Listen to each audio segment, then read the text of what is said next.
Kita lanjutkan. Selanjutnya kita beralih ke pertanyaan kedua untuk calon wakil presiden nomor urut 1, Bapak Muhaimin Iskandar. Untuk itu kami persilakan panelis Bapak Agustinus Prasetyantoko untuk mengambil subtema pertanyaan. Bapak, di dalam fishbowl silakan diperlihatkan selanjutnya ke calon wakil presiden dan ke moderator.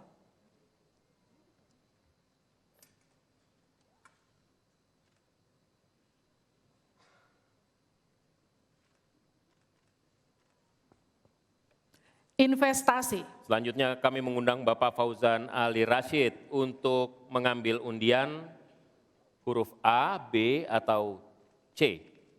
Kita lihat. Huruf A. Baik, terima kasih Pak.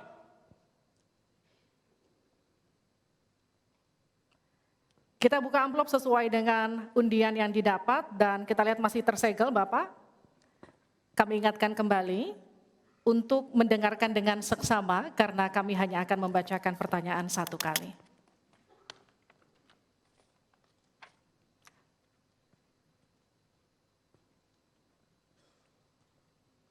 Pertanyaan untuk calon wakil presiden nomor urut 1, Bapak Muhaimin Iskandar dengan subtema investasi. Kontribusi usaha menengah terhadap ekonomi kita sebesar 13%, sementara Thailand mencapai 18% dan Singapura 22%. Pertanyaannya, bagaimana strategi paslon meningkatkan investasi untuk usaha menengah dan mendorong usaha kecil naik kelas?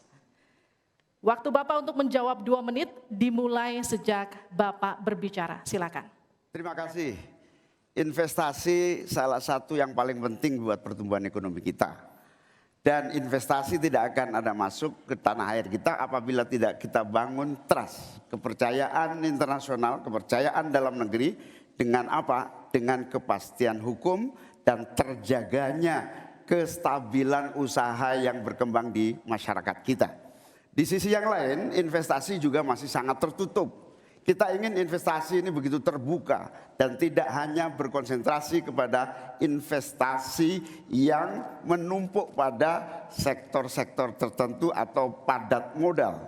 Kita perlu menggeser investasi ini menjadi padat karya yang bisa melibatkan seluruh anak bangsa ini mendapatkan pekerjaan. Di sisi yang lain, di lain halnya investasi yang transparan akan membuka akses usaha kecil dan menengah untuk terlibat di dalam proses investasi yang masuk ke dalam negeri maupun yang ada di masyarakat. Kedua, agar investasi ini bisa masuk buat kalangan UMKM dan seluruh pelaku usaha kecil, maka kita harus kuatkan kapasitas dan kualitas produksi dari UMKM kita, sekaligus tanggung jawab pemerintah ini meyakinkan sekaligus memberi fasilitas kemampuan pemasaran untuk meyakinkan para calon investor baik di dalam negeri maupun dari luar negeri. Yang lebih penting dari itu adalah kepastian hukum, termasuk di dalamnya adalah jaminan akan investasi tidak akan disalahgunakan atau tidak menjadi beban baru, dalam artian investasi mengandung kecurigaan kerugian yang itu diakibatkan kepercayaan yang menurun. Kredibilitas pemerintah, hukum harus ditegakkan untuk membangun trust agar semua yang investasi merasa aman. Cukup, waktu Anda habis.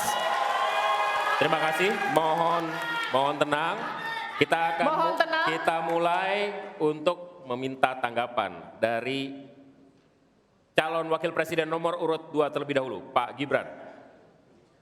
Silakan. Baik, terima kasih Gus Muhaimin.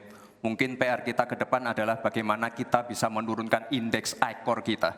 Kita ingin indeks ICOR kita turun ke angka 4 atau 5%, sehingga investasi akan naik dan akan menumbuhkan trust juga dari para calon-calon investor. Lalu ini yang perlu kita garis bawahi. Kita ingin akses untuk logistik harus terkoneksikan sehingga distribusi bisa menurun. Lalu untuk UMKM ini memang PR kita ke depan juga. Kita ingin memperbanyak inkubasi sehingga UMKM kita bisa naik kelas. Kita dampingi dari A sampai Z, kita dampingi dari packagingnya, dari brandingnya, dari marketing ownernya. Setelah selesai, kita dampingi lagi permodalannya. Setelah selesai, kita dampingi lagi untuk bisa mendapatkan off-taker. Terima kasih. Mohon tenang. Cukup? Cukup? Cukup. Baik. Baik. Selanjutnya saya berikan kesempatan kepada Calon calon Wakil Wakil Presiden nomor urut 3, Pak Mahfud. Caimin, calon wakil presiden paslon 1.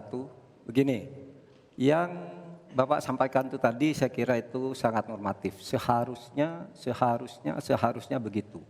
Di lapangan Pak, investasi itu sulit loh Pak.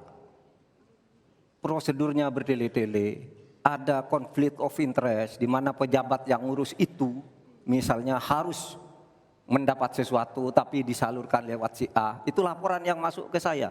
Ada urusan harusnya diinvestasikan untuk rakyat, itu malah disentralisasi ke negara, dibuat PT sendiri lalu diurus sendiri, rakyatnya tidak kebagian. Nah itu yang sering saya dapat laporan dari berbagai tempat. Minta izin misalnya untuk UMKM. Untuk UMKM misalnya, berapa? Perlu 24 meja Pak untuk mendapat izin UMKM. Pertanyaan saya, instrumen hukum apa yang Pak Imin bisa sediakan untuk menjawab itu semua? Selesai. Baik, terima kasih. Tenang, nanti ada saatnya untuk memberikan aplaus. Selanjutnya kita akan ke calon wakil presiden nomor urut 1, Bapak Muhaimin Iskandar, untuk menanggapi kembali. Waktu Anda 1 menit, kita mulai.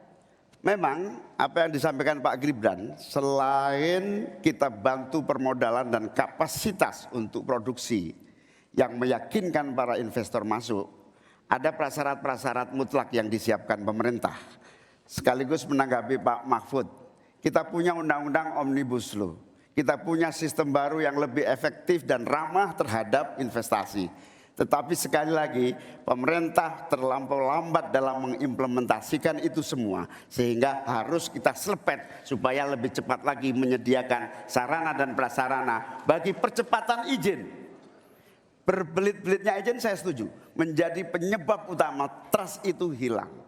Nah, kita harus membenahi pada wilayah pemerintahan kita yang harus memberikan satu sarana infrastruktur yang memadai. Saya setuju, logistik menjadi salah satu kunci pentingnya. Logistik yang menyambungkan antara kebutuhan murahnya angkut barang sehingga investasi Cukup, waktu Anda habis.